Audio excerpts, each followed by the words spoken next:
আসসালামু আলাইকুম। টেকআসিফ.com এর পক্ষ থেকে রেসপন্সিভ ওয়েব ডিজাইনের বাংলা ভিডিও টিউটোরিয়ালে আপনাদের সবাইকে স্বাগতম। আজকে আমরা HTML ফর্মটা কি এটা নিয়ে বিস্তারিত আলোচনা করব। তো ফর্ম আসলে কি? আপনারা যে কোনো ওয়েবসাইটে যখন লগ ইন অথবা সাইন আপ করেন অথবা কোনো ওয়েবসাইটে কন্ট্যাক্ট পেজে গিয়ে আপনারা তাদেরকে তাদের ওয়েবসাইটের থ্রুতে কখনো SMS পাঠান বা মেসেজ তাদেরকে পাঠান, সেটা আসলে ফর্মের মাধ্যমে করা হয়। যেমন আমরা যদি ফেসবুকের চিন্তাটা করি, আমরা যখন ফেসবুকে সাইন আপ করতে যাব তখন কিন্তু আমরা দেখব এরকম একটা ফর্ম পেজ যেখানে ফার্স্ট নেম লেখা যায়, তারপর মোবাইল নাম্বার লেখা যায় অথবা ইমেল অ্যাড্রেস লেখা যায়, পাসওয়ার্ড লেখা যায়, ডেট অফ বার্থ দেওয়া যায়, জেন্ডার দেওয়া যায়, মেল না ফিমেল। এই পুরা কাজটা কিন্তু HTML ফর্মের মাধ্যমে করা হচ্ছে। তো এটা কিন্তু ডিজাইনটা HTML দিয়ে করে নাই, এটা হচ্ছে মার্কআপটা তৈরি করছে HTML দিয়ে, ডিজাইন কিন্তু CSS বা অন্যান্য ডিজাইনিং যে ফ্রেমওয়ার্ক আছে সেগুলো তৈরি করেছে। তো HTML দিয়ে আমরা ফরমের স্ট্রাকচারটা দেখব যে কিভাবে আসলে ফর্ম তৈরি করতে হয়। তো আমরা যদি ফর্ম তৈরি করতে চাই প্রথমে আমাদের একটা ট্যাগ লাগবে, ফর্ম নাম। এর এখানে একটা অ্যাকশন অ্যাট্রিবিউট থাকে। অ্যাকশন অ্যাট্রিবিউটে কি হয় জানেন? এই যে ধরেন এই ফেসবুকে চিন্তা করেন ফার্স্ট নেম লাস্ট নেম, এই লাস্ট নেম এগুলো যে দিলেন আপনারা, তারপর যে সাইন আপে ক্লিক করবেন, তো এখন তো এটা একটা ফ্রন্ট এন্ড তাই না? এই সাইন আপে ক্লিক করলে সেটা এই ডাটাটা নিয়ে যেন ফেসবুকে যে সার্ভার আছে ব্যাকএন্ড সার্ভার সেখানে যেন যায় আমার এই নাম, ইমেল অ্যাড্রেস, পাসওয়ার্ড। তাহলে ব্যাকএন্ড সার্ভারে কি হবে? আমার নাম, ইমেল অ্যাড্রেস এগুলো সব নিয়ে সে ডাটাবেজে স্টোর করে রাখবে, ভ্যালিডেশন করার দরকার হলে ব্যাকএন্ডে ভ্যালিডেশনও করবে। তো এই যে এখানে সাইন আপে ক্লিক করলে কোথায় যাবে এই জিনিসটা আসলে স্পেসিফাই করা হয় এই অ্যাকশনের মাধ্যমে। এখানে যদি আমি দিই process.php, তার মানে আমাদের সার্ভারে এই যে process.php যে ফাইলটা আছে এখানে ফর্মের এই ডাটাগুলো সবগুলো নিয়ে যাবে। এই অ্যাকশনের কাজ হচ্ছে ওইটাই। তো এখন আমরা যদি বিভিন্ন ইনপুট ফিল্ড দেই, মানে ফর্মে তো আমরা ডাটা রাখবো তাই না? আমি প্রথমে ব্লক অনুযায়ী ভাগ করে নিচ্ছি, মানে ডিভ আমি ইউজ করতেছি, কারণ হচ্ছে কি ডিভ দিয়ে ফর্মে যেমন এই যে ফার্স্ট নেম, তা শিওর নেম, ইমেল অ্যাড্রেস এর প্রত্যেকটা ধাপকে আমি একটা একটা করে ব্লক করে নেব আমার ডিভ ডিভ ট্যাগটার মাধ্যমে। তাহলে আমার ডিজাইন করতে সুবিধা হবে। ফর্মের যে কোনো একটা ইনপুট ফিল্ডের, অর্থাৎ এই যে যেমন ফার্স্ট নেম, এর একটা আমরা ইচ্ছা করে লেবেল দিতে পারি, এটা না দিলেও হয়, তো আমরা দিব, তাহলে জিনিসটা সুন্দর লাগবে। পরে আমরা ইচ্ছা করলে এগুলো উঠায় দিতে পারবো। লেবেলে ফর একটা অ্যাট্রিবিউট থাকে, এর কি এটা আমি এটা বোঝাচ্ছি আপনাদেরকে। এখানে কিছু একটা দিতে হয়, ধরেন আপনারা দিলেন নেম, নেম দিলাম, আমি বোঝাচ্ছি একটু ওয়েট করেন। বিআর ইনপুট টেক্সট, দেন যদি আপনারা নেম, আমি এটা লিখে আপনাদের সাথে আলোচনা করতেছি, নেম, ওকে। তাহলে সেভ করি, আমাদের এখানে এটা কিন্তু রান হয়েছে। দেখুন এই যে এইটুকুর মাধ্যমে আমি যদি এটা হাইড করে দেই দেখেন কিছু নেই। তার মানে ফর্ম ট্যাগের মধ্যে এই যে মূলত হচ্ছে এই দুইটা লাইন, এই ডিপটা হচ্ছে আলাদা জিনিস। ডিপ দিয়ে আমি এই দুইটা এলিমেন্টকে একটা এক জায়গায় রাখলাম, মানে এই ডিপ দিয়ে এলিমেন্ট দুইটাকে মনে করতে পারেন আবদ্ধ করলাম, পরে আমার ডিজাইনের ক্ষেত্রে এটা অনেক হেল্পফুল হবে। তো এই লেবেলটা কি? লেবেলের মধ্যে আমরা একটা আমাদের যে ইনপুট ফিল্ডটা আছে এখানে কি, এখানে যেমন নেম, নেম দেখে ইউজার বুঝতেছে এখানে আমরা কি লিখব, নাম লিখব। এই জিনিসটা স্পেসিফাই করতে পারি। এবং আরেকটা গুরুত্বপূর্ণ জিনিস সেটা হচ্ছে এই যে যখন আমরা নেমে ক্লিক করব, অর্থাৎ এই যে লেবেলে যে ফর আছে ফরের মধ্যে যে লেখাটা লিখব, এবং ইনপুট আছে যে ইনপুটের মধ্যে যে আরেকটা আছে আইডি, আইডির মধ্যে যে লেখা নেব, এই লেখা যদি সেম হয় তাহলে আমরা এই লেবেলের নেম লেখাটাকে ক্লিক করলে অটোমেটিক আমাদের ইনপুটের ইয়েটা হাইলাইট হবে, মানে এই বক্সটা হাইলাইট হবে যেখানে আমরা লিখতে পারবো। যদি এটা না হয় তাহলে হাইলাইট, ধরুন এই নামটা আর আইডির নামটা মিলতেছে না, NAM দিলাম আর একটা NAME, এখন যদি আমি নেমে ক্লিক করি ওটা দেখবেন হাইলাইট হবে না। তো এই লেবেলের ফরের সুবিধাটা হচ্ছে এইটা। আর যে ইনপুট ট্যাগটা আছে এগুলো আসলে সবগুলো একটা ট্যাগ। ইনপুট ট্যাগে বলে দিতে হয় এটা কোন টাইপ ইনপুট, আমি বলে দিচ্ছি এটা টাইপ হচ্ছে টেক্সট, মানে এখানে ইউজার টেক্সট দিতে পারবে।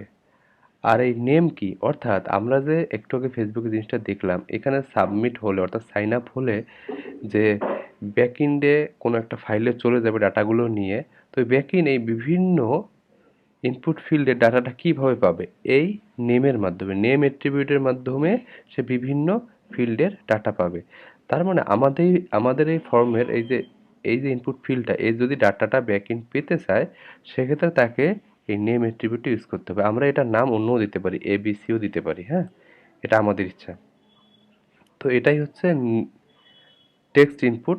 তো বিভিন্ন ধরনের ইনপুট আছে, এটা একটা ইনপুট গেল। আমরা যদি ধরেন যে আমরা ইউজারের নেম পাইলাম, ঠিক আছে, তো নেমের পর আমরা চাচ্ছি আমরা ডিভের মধ্যে আবার একটা ব্লক করে নেই। আমরা এবার লেবেল দিয়ে একটা ইমেল, আমরা ইউজারের ইমেল নেব। আপনারা দেখুন আমি এই যে দুই ট্যাগের মাঝখানে যে ইমেলটা লিখছি এইটা কিন্তু দেখাচ্ছে, আর এই ফর অ্যাট্রিবিউটের মধ্যে যে ইমেলটা লিখছি এটা শুধু ওই যে হাইলাইট করার ক্ষেত্রে কাজে লাগতেছে। তা আপনারা দেখেন এই যে এখানে ইমেল কিন্তু দেখাচ্ছে, তাই না? এই ক্যাপিটাল, যেটা শুরুতে ক্যাপিটাল লেটার আছে, এই ইমেলটা দেখাচ্ছে, ভিতরেরটাতে কিন্তু স্মল। ওকে, আর আমি এখানে ব্রেক দিয়ে নিচ্ছি, কারণটা আমি দেখাই যে আমি ব্রেক না দিই, আমরা যখন ইনপুট লিখি, এই ইনপুটটা টাইপ হবে কি, আমরা ইনপুট হবে কি, এটা ইমেল টাইপের। আপনারা এই ভিএস কোডে ইজিলি ইমিটের মাধ্যমে এইরকম বিভিন্ন শর্টকাটে কাজ করতে পারেন। ইনপুট লিখে কোলন, এটা কোন টাইপের ইনপুট, কারণ ফর্মে যত ডাটাগুলো আমরা নেই সবগুলো কিন্তু ইনপুট আমাদের যে ট্যাগটা আছে তার মাধ্যমে। তার মানে বিভিন্ন টাইপের ইনপুট আছে, ইমেল নিতে পারি, আমরা নাম নিতে পারি, বার্থ ডেট নিতে পারি। তো এই জন্য ইনপুটের টাইপগুলো কিন্তু ভিন্ন, তাই না? তো ইমেল যদি আমি ক্লিক করি, ওকে, টাইপ দেখুন এখানে কি হয়েছে, ইমেল।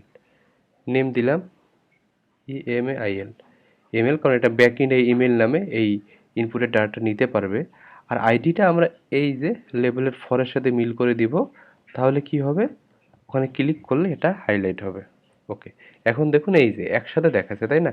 এই জন্য আসলে আমি একটা লাইন ব্রেক তৈরি করার জন্য, এই যে ইমেল লেখাটার পরে যেন একটা লাইন ব্রেক হয়, সেই জন্য আমি ব্রেক টেকটা ইউজ করতেছি। এখন যদি আমি সেভ করি, দেখুন এই যে ইমেলের নিচে আসলো এটা, এবং ইমেলেও যদি ক্লিক করি আপনারা দেখবেন নিচে হাইলাইট আছে। আমরা এটা ক্লিক করলেও তো হাইলাইট হবে, কিন্তু ইমেলে ক্লিক করলেও জিনিসটা হাইলাইটেড হবে।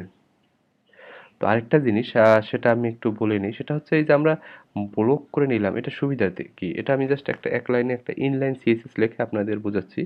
এটা আসলে আমি কি লিখতেছি এটা না বুঝলে অসুবিধা নেই। ধরেন আমি এই পুরো ডিপটাকে একটা ব্যাকগ্রাউন্ড কালার দিলাম গ্রিন, আর দেখুন এই নেম আর ইনপুট এর যে ফিল্ডটা আছে দুইটাকে কিন্তু এই ডিপটা ঘিরে ধরেছে। মানে আমি ডিপের মধ্যে যে একটা ব্যাকগ্রাউন্ড কালার দিয়েছি, এটা কিন্তু এই লেভেলটার মধ্যে আছে, ইনপুট ফিল্ডের মধ্যে আছে, দুইটাকে ঘিরে নিয়েছে। তার মানে আমি ডিপ দিয়ে জিনিসটাকে রাফ করে নিচ্ছি, পরে আমরা এগুলো ডিজাইনের ক্ষেত্রে সুবিধাটা দেখতে পারবো। ওকে, তো এখন আরেকটা ইনপুট ফিল্ড আমরা দেখব, সেটা আসলে টেক্সট এরিয়া। ধরেন আমরা ইউজারের একটা নেম নিলাম, ইমেল নিলাম, চাচ্ছি সে কিছু আমাদেরকে লিখবে, একটা মেসেজ দিবে। তো এই কিছু লিখবে, সেটা তো আসলে এই যে ইনপুট টাইপে, যেমন টেক্সটের মধ্যেও কিন্তু ইউজার মেসেজ দেবে, তাই না? কিন্তু এখানে লেখাটা আসলে একটা নেম আসলে কতটুকু হবে, অনেক কিছু হবে না। ধর একটা মেসেজ কিন্তু অনেক বড় হতে পারে, যদিও আমরা সেটা কন্ট্রোলও করতে পারি, কিন্তু সেটা একটা মানে বড় একটা ইনপুট ফিল্ড হবে, মানে সেখানে অনেক লেখা যেন লেখা যায়। এই জন্য এইচটিএমএল একটা ট্যাগ আছে, সেটাকে বলে টেক্সট এরিয়া, ওইটা দিয়ে আমরা এই কাজটা করতে পারি। আবার আমরা ডিবের ভিতরে নিলাম লেবেল, পদ দিলাম মেসেজ, ইউজার যদি মেসেজ লিখবে, রাইট ইওর মেসেজ। ওকে, আমরা এখানে একটা বিয়ার দিয়ে নেই, কারণ আমরা লাইন ব্রেক চাচ্ছি। টেক্সট এরিয়া একটা নেম থাকে, এই নেমের কারণ হচ্ছে ওই যে ব্যাকইন এই নেম ধরে ডাটাটা নিবে, মেসেজ। আর আইডি তো আপনারা জানেন, এই ফরের সাথে মিল করে দেবো আমরা। আর এই কল আর রো, এটা আমি বোঝাচ্ছি আপনাদেরকে এই দুইটা অ্যাট্রিবিউট সম্পর্কে। দেখুন বিশাল একটা লেখার বক্স কিন্তু আমাদের এখানে এসেছে। তো আপনারা এখানে কলস আর রো দিয়ে কি বুঝলেন জানেন? কল মানে কতটা ওয়াইড হবে, কয়টা কলাম নেবে, এরকম করে ধরেন 30টা। এখানে তার একটা নির্দিষ্ট ওয়াইড আছে একটা কলামের, অনুযায়ী সে 30টা কলাম জায়গা নিচ্ছে এইদিকে। আর রো হিসেবে সে এইদিকে 10টা রোয়ের জায়গা নিচ্ছে। আমরা যদি কল দিই ধরেন 5, রো দিই 5, আপনারা দেখেন দেন কতটুকু হয়েছে, কলাম নিচে 5টা, রো নিচে 5টা। আমরা যদি রোর ভ্যালুটা বাড়াই, 19 দিলাম, দেখুন এই রো এদিকে অনেক রো হবে, দেখেন 1 2 3 4 এইভাবে 19টা রো নিচে। আর কলামের ভ্যালুটা যদি বাড়াই, সে এইদিকে একটা একটা একটা কলাম নিয়ে বাড়তেছে। তো আশা করি আপনারা এই জিনিসটাও কিন্তু বুঝতে পেরেছেন।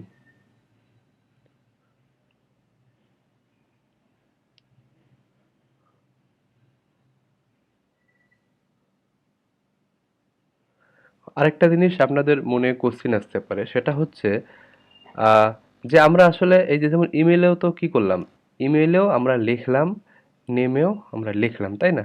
তো টাইপ টেক্সট হলে এটা টাইপ ইমেল, ডিফারেন্স কোথায়? এটার ডিফারেন্সটা হচ্ছে যে এটা একটা ভ্যালিডেশনের ক্ষেত্রে আপনাকে মানে কাজে দিবে, যে এই টাইপ ইমেল দিলে ইমেল হিসেবে অনেক ভ্যালিডেশন এসটিএমএল আপনাকে অটোমেটিক করে দিবে, আপনি সুবিধাভাবে সুন্দরভাবে ভ্যালিডেশন করতে পারবেন। কিন্তু এই টেক্সটটাকে ইমেল হিসেবে ভ্যালিডেশন করতে আপনাদের একটু এক্সট্রা কাজ করতে হবে। এই টাইপগুলো দিয়ে যদিও দেখা যাচ্ছে যে নেমের জায়গাও তো একটা লেখায় লিখবো টেক্সটের মতো, ইমেলের জায়গাও তো টেক্সটের মতো লিখবো, বাট ডিফারেন্সটা এরকম। ওকে, এখন আসতেছি আমরা এই যে ফর্মটা লিখলাম, তাই না? একটা ফর্ম পাই, এটা তো আমাদের সাবমিট করতে হবে, তাই না? সাবমিট করতে হবে বলতে আমাদের সার্ভারে তো পাঠাইতে হবে, অর্থাৎ এই ফাইলটাতে যেন এই ডাটাগুলো যা জমা হয়, এই ফাইলের ভিতরে প্রোগ্রামার ব্যাকএন্ড প্রোগ্রামার যেভাবে সে ডাটা প্রসেস করে সে যেন করতে পারে। তো এটার জন্য আমাদের সাবমিট করতে হলে আরেকটা ইনপুট আছে, টাইপ হচ্ছে সাবমিট। ওকে, সাবমিট, এটাতে আসলে ক্লোজিং ট্যাগ নেই, এই যে submit your value, value equal submit your value, আর টাইপটা কি সাবমিট, মানে এইচটিএমএল এখন বুঝবে এই এই ইনপুটের টাইপ কি সাবমিট। যখন আপনি এটাতে ক্লিক করবেন, অর্থাৎ সাবমিট ইউর ভ্যালু এখানে ক্লিক করবেন, সে অটোমেটিক এই ফাইলটাতে চলে যাবে এই ডাটাগুলো নিয়ে। দেখুন আমরা টেস্ট করে দেখাই আপনাদেরকে। ধরেন আমি নেম দিলাম আসিফ পর্বত সরকার, ইমেল দিলাম দিস ইজ মেসেজ, দিয়ে আমি সাবমিটে ক্লিক করি। দেখুন আপনারা ওই পেজটা কিন্তু হারায় গেছে, এখানে দেখেন কল হয়েছে কিন্তু এই যে প্রসেস ডট পিএসপি, কিন্তু যাইতে পারতেছে না, কারণ প্রসেস ডট পিএসপিটা ফাইলটা আমাদের এখানে নেই, আমরা ব্যাকএন্ডের কাজ এখন শিখতেছি না। কিন্তু সে কিন্তু সাবমিটে ক্লিক করার সঙ্গে এই প্রসেস ডট পিএসপি ফাইলটাতে চলে যাওয়ার জন্য সে রেডি, এবং চলে যাওয়ারও চেষ্টা করছে কিন্তু পারেনি। এই সাবমিট করার কাজটা আমরা বাটনের মাধ্যমেও করতে পারি। বাটন একটা ট্যাগ আছে HTML-এ, বাটন, এখানেও আপনি বলতে পারেন submit the data, submit the data, এটা দিয়ে আপনি কিন্তু সেম কাজটাই করতে পারবেন। এও কিন্তু নিয়ে আসছে, তার মানে আপনারা ইনপুট টাইপ সাবমিট ইউজ করতে পারেন অথবা বাটন ট্যাগটা ইউজ করতে পারেন। আর বাটন ট্যাগ ইউজ করলে আপনারা এর এন্ডিং ট্যাগ আছে এর মাঝের মধ্যে লিখতে পারবেন। আর ইনপুটে আপনারা কি করতে পারবেন, ইনপুট হচ্ছে এর আসলে ক্লোজিং ট্যাগ নেই, আপনারা এর মধ্যে ভ্যালু যে অ্যাট্রিবিউটটা আছে সেটার মাধ্যমে এখানে ভ্যালুটা দিতে পারবেন। ধরুন আপনারা চাচ্ছেন আপনারা যে লেখাগুলো লিখেছেন এগুলো মুছে দেবেন, দিয়ে নতুন করে আবার লিখবেন, তার জন্য বাটনের একটা টাইপ আছে, বাটন রিসেট। এই দেখেন বাটনের টাইপটা কি, রিসেট। আমরা এখানে লিখি রিসেট ইওর ডাটা। ওকে, এখানে একটা করে লাইন ব্রেক দিলে আসলে ভালো হয়, বিয়ার বিয়ার ওকে, রিসেট ইওর ডাটা। তাহলে দেখুন আমরা কিভাবে ডাটা রিসেট করতে পারি। ধরুন লিখলেন আপনি এই ফর্মে অনেক কিছুই, আচ্ছা এই রিসেট ইওর ডাটাতে ক্লিক করলে দেখেন আপনার ডাটাগুলো সব মুছে যাচ্ছে। আর সাবমিটের ভ্যালু, সাবমিটের ডাটা, এই সাবমিটের ভ্যালু এটা আমরা করতেছি হচ্ছে ইনপুটের টাইপ সাবমিট যে ট্যাগটা আছে এটা দিয়া সাবমিট তার ডাটা, এটা আমরা বাটনের মাধ্যমেও ফর্ম আমরা সাবমিট করতে পারি সেটা দেখলাম, এবং ফর্মের ডাটা আমরা রিসেট করতে পারি বাটন ট্যাগের মাধ্যমে, টাইপ অ্যাট্রিবিউটের ভ্যালু রিসেট দেওয়ার মাধ্যমে, তাই না? তো আশা করি এইচটিএমএল ফর্মটা কি আপনারা সুন্দরভাবে বুঝতে পেরেছেন। তো এই ফর্মটা দেখতে আগলি লাগলেও আমরা সিএসএস বা অন্যান্য ডিজাইনিং যে ফ্রেমওয়ার্ক আছে সেগুলো দিয়ে আমরা অনেক সুন্দরভাবে এটা ডিজাইন করতে পারবো। যেমন ফেসবুকের ফর্মটা দেখেন, সাইন আপ ফর্মটা অনেক সুন্দর লাগছে, তাই না? এগুলো আমরা করব, আমরা এগুলো শিখবো আমাদের প্রজেক্টের সাথে সাথে। বাট এইচটিএমএল দিয়ে আমরা শুধু মার্কআপ সবসময় তৈরি করার চেষ্টা করব। তো ফরমের আরও কিছু ট্যাগ আছে যেগুলো আমি আলোচনা করলাম না, সেগুলো আমি পরবর্তী ভিডিওগুলোতে সিকুয়েন্সিয়ালি আলোচনা করব। তো আপনাদের যদি বুঝতে কোনো অসুবিধা হয় তো অবশ্যই আমাকে জানাবেন। আর আমার ভিডিওগুলো ভালো লাগলে আমার চ্যানেলটি সাবস্ক্রাইব করতে ভুলবেন না। ধন্যবাদ সবাইকে। আল্লাহ হাফেজ।